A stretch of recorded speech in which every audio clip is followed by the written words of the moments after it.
जिंदाबाद जिंदाबाद। Petrol diesel का रेट वापस लो, बढ़ती महंगाई वापस लो, वापस लो वापस लो।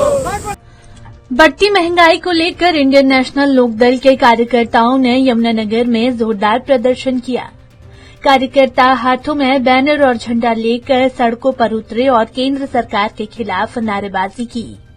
प्रदर्शन के बाद कार्यकर्ता लघु सचिवालय पहुंचे, जहां उन्होंने प्रधानमंत्री के नाम जिला प्रशासन को ज्ञापन सौंपा। इनेलो नेताओं और कार्यकर्ताओं का कहना है कि पेट्रोल, डीजल और रसोई गैस की लगातार बढ़ती कीमतों ने आम आदमी का बजट बिगाड़ दिया है। महंगाई की वजह से गरीब और मध्यम वर्ग सबसे ज्यादा प्रभावित हो रहा है। उनका आरोप है कि सरकार महंगाई पर नियंत्रण करने में विफल रही है और आम जनता को राहत देने के लिए कोई ठोस कदम नहीं उठा रही है। आज हमारी जो मांग है वो आम जन के लिए है। आज पूरे हिंदुस्तान में जो गरीब वर्ग है, जो मजदूर वर्ग है, जो आम नागरिक है, वो इतना परेशान है कि वो 2 वक्त की रोटी खाने से भी तंग है।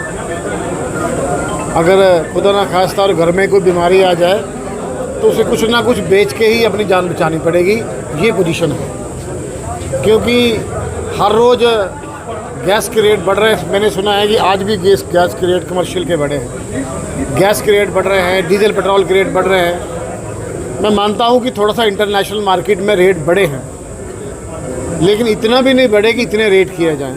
सरकार को अपनी जीएसटी कम करनी चाहिए। अगर लोगों के बारे में ये कुछ सोचते हैं तो अपनी जीएसटी कम करो और उन कंपनी की ऑडिट करो जिस वक्त देश में पूरे इंटरनेशनल मार्केट में बहुत फ्यूल का रेट बहुत कम था, जब इन्होंने लाखों अरबों करोड़ रुपया कमाया, वो भी तो हिंदुस्तान के लोगों से कमाया। अगर आज कुछ कम कमा लेंगे तो क्या फ़र्क पड़ता है। लेकिन आज हमारे इतनी महंगाई है कि लोग पहले कहते थे 3 वक्त की रोटी, आज 2 वक्त की रोटी भी नहीं चल रही। हर चीज़ बहुत महंगी है और सस्ता है तो सिर्फ किसान का अनाज। जब किसान से लिया जाता है तो सस्ते दाम पे लिया जाता है और जब मार्केट में बेचा जाता है तो बहुत ज़्यादा महंगा मिलता है। अगर यही अच्छे दिन हैं तो भाई हमारे को बुरे दिन ही अच्छे थे।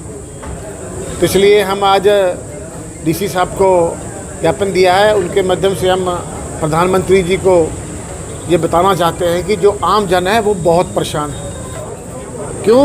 क्योंकि जिस तरह में बांग्लादेश में या नेपाल में वहाँ के जो शासक थे वो भी नहीं सुन रहे थे, उनके भी आंखों में पट्टी बांध रखी, जैसे कि हिंदुस्तान में है। तो ये अगर टाइम सर ये जाग जाएं, आंखों से पट्टी खोल लें और लोगों की बात सुन लें, ये एक देश में डेमोक्रेसी है, राजे का राज नहीं है। बहरहाल इनेलो कार्यकर्ताओं ने चेतावनी दी है कि यदि महंगाई पर जल्द नियंत्रण नहीं किया गया तो पार्टी बड़े आंदोलन की राह अपनाएगी। फिलहाल महंगाई का मुद्दा एक बार फिर राजनीतिक गलियारों में चर्चा का विषय बन गया है। पंजाब केसरी टीवी के लिए यमुनानगर से तिलक भारद्वाज की रिपोर्ट।